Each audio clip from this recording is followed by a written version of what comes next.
ते मां तव्हां सभिनी जो स्वागत थी करियां।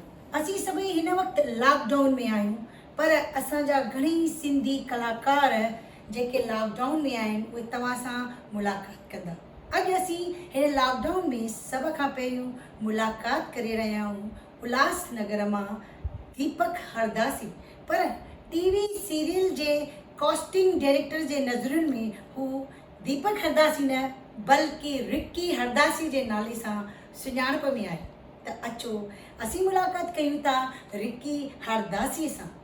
रिक्की, तुंहिंजो मां स्वागत थी कयां हिन असीं सिंधी यूट्यूब चैनल ते।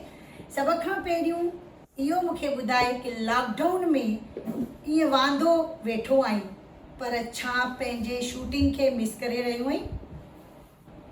सभिनी खां पहिरियों त तव्हांखे जय झूलेलाल। हिन लॉकडाउन में मां इहो चवणु चाहींदुमि त असां फिल्म इंडस्ट्रीअ जो ॾाढो नुक़सानु थी रहियो आहे।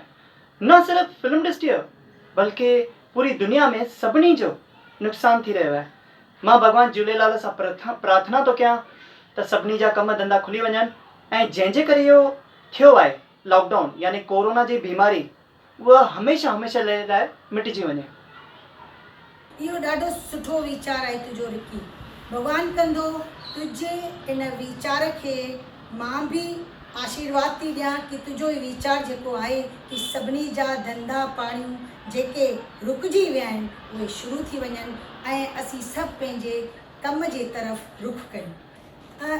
टीवी सीरियल में एक्टिंग करणु ॾुखी आहे कि न फिल्म शूटिंग ॾुखी थींदी आहे? सभिनी खां पहिरियों त मां ॿुधाइणु चाहींदुमि त एक्टिंग करणु तमामु ॾुखी आहे, पर जेके बोर्न टैलेंटेड आहिनि, जेके पैदा ई सिर्फ़ु एक्टिंग करण लाइ आहिनि, उन्हनि जे लाइ त ईज़ी ॻाल्हि आहे। पर जेके नॉन एक्टर्स आहिनि उन्हनि खे पहिरियों एक्टिंग सिखणी पवंदी आहे, बॉडी लैंग्वेज प्लस क्लासिस वठणा पवंदा आहिनि एक्टिंग जा, ऐं जाम ॻाल्हियुनि खां पोइ वञी करे उहो एक्टिंग करे सघंदा आहिनि। ऐं ॿी ॻाल्हि, सभिनी खां मेन ॻाल्हि, ज़रूरी आहे त एक्टिंग सिखण लाइ क्लासिस वठणु घुरिजे। एक्टिंग असांखे मन मां कढणी पवंदी आहे, अंदरि असांखे फीलिंग्स पैदा करणी पवंदी आहे कोई बि कैरेक्टर लाइ, चाहे गुंडे जो हुजे, हीरो जो हुजे, या कहिड़ो बि कैरेक्टर हुजे, किन्नर जो कैरेक्टर हुजे। बस किन्नर जे कैरेक्टर जो जेको हाणे तव्हां नालो खयो, मूंखे ख़बर पई आहे कि घणनि ई टीवी सीरियल में तूं किन्नर थियो आहीं।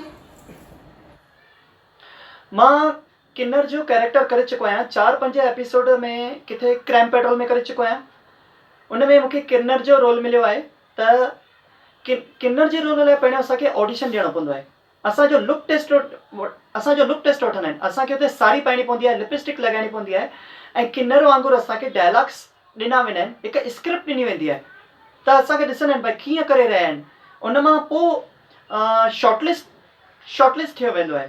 सम्झो 10 ॼणा आया, 10 ॼणनि मां 3 ॼणा शॉर्टलिस्ट थींदा। शॉर्टलिस्ट मां बि उन मां वरी 3 मां हिकिड़ो ॼणो सिलेक्ट कंदा, उहो ई वञी करे टीवीअ ते अची सघंदो आहे।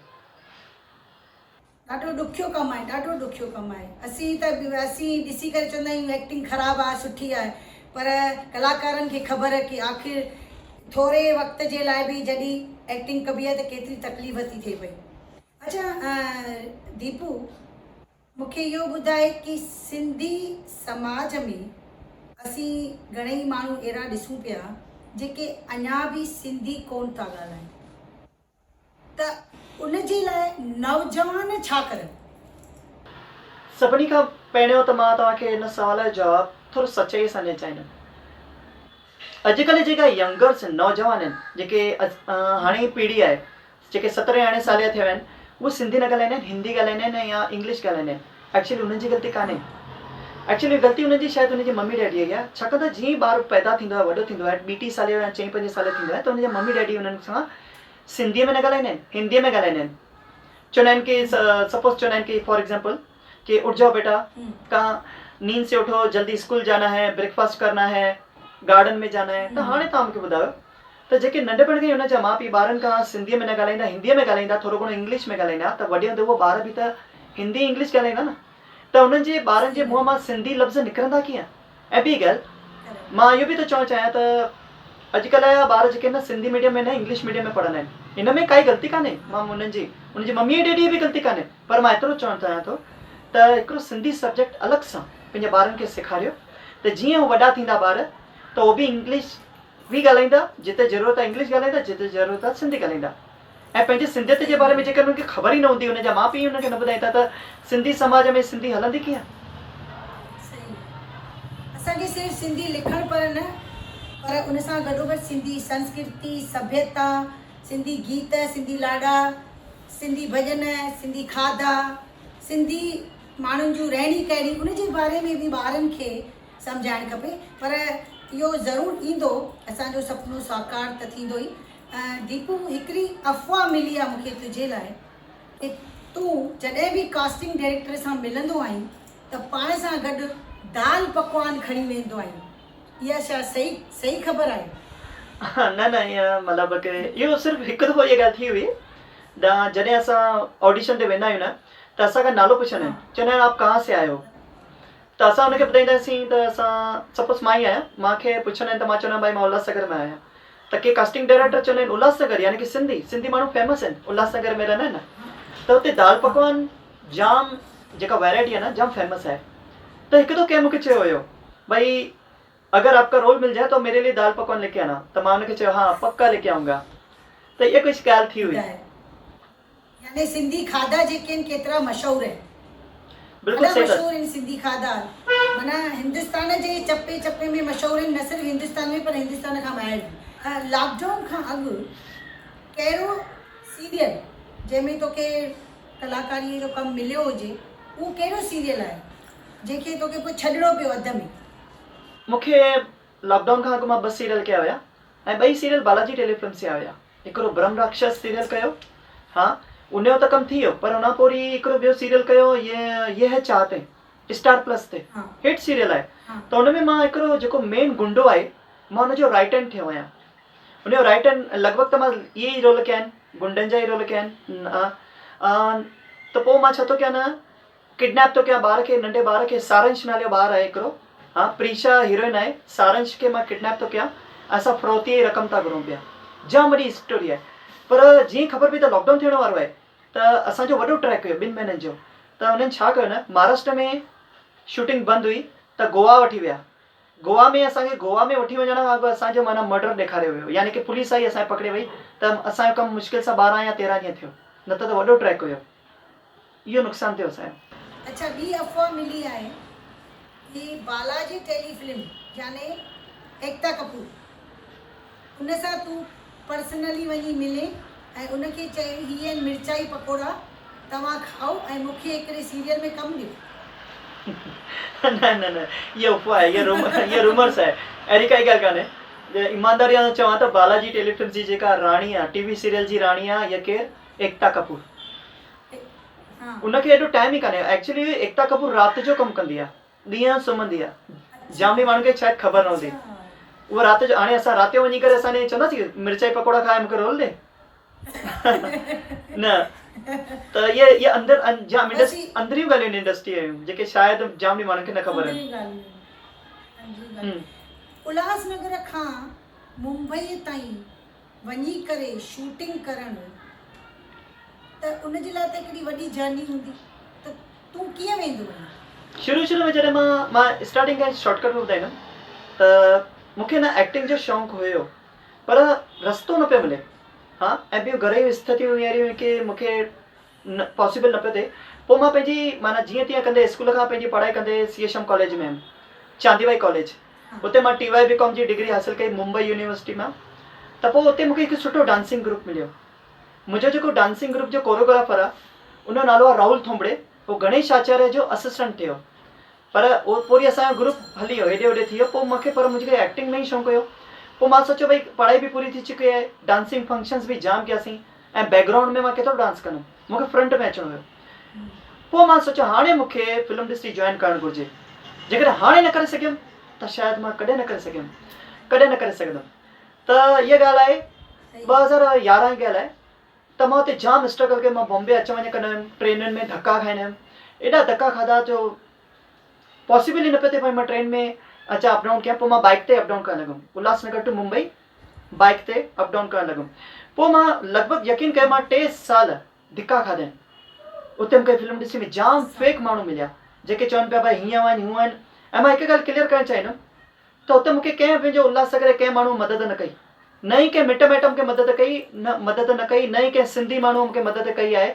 छाकाणि त इंडस्ट्री में टिकणो आहे त हुते तव्हांखे पाण ई करिणो पवंदो। जीअं कोई ॿारु एग्ज़ाम ॾींदो आहे, पढ़ाई ट्यूशन वठंदो आहे, पर एग्ज़ाम त हुनखे ख़ुदि ई ॾियणो आहे न, पेपर त हुनखे ख़ुदि ई ॾियणो आहे।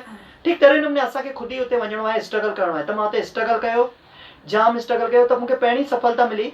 हुते GTV जो हिकिड़ो सीरियल आयो फेयर फाइल, जंहिंमें मां गोस्ट यानी भूत जो रोल कयो। उहो कॾहिं टेलीकास्ट थियो? 29 सेप्टेम्बर 2012। तव्हां चाहे त यूट्यूब ते सर्च करे सघो था। 29 सेप्टेम्बर 2012 ते मूंखे उहो टेलीकास्ट थियो। उतां पोइ मूंखे थोरी घणी पहचान मिलंदी वई। पोइ मुंहिंजे एक्टिंग में मां पाण सुधार बि कयो, पंहिंजी हेयर स्टाइल वधाई, पंहिंजा वार वॾा कया ऐं पंहिंजी बॉडी लैंग्वेज ऐं थोरी फिटनेस ते बि ध्यानु ॾिनो। शुरू में नंढा नंढा रोल बि पिया मिलनि, मां जेके मिलिया मां सभु एक्सेप्ट कया, पर मूंखे मेन मक़सदु हुयो मूंखे इंडस्ट्री में टिकणु।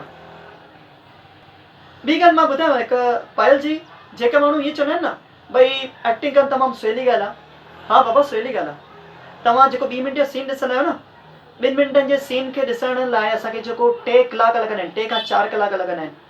छाकाणि त हुन में जाम setting department, lighting department plus cameraman, इन जी सभ जी जेके कॉम्बिनेशन आहे, उनखे टाइम लॻंदो आहे ठाहिण में।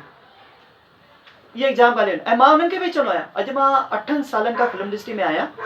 हा, जाम नंढा नंढा बि रोल बि कया आहिनि ऐं थोरा सुठा रोल बि कया आहिनि।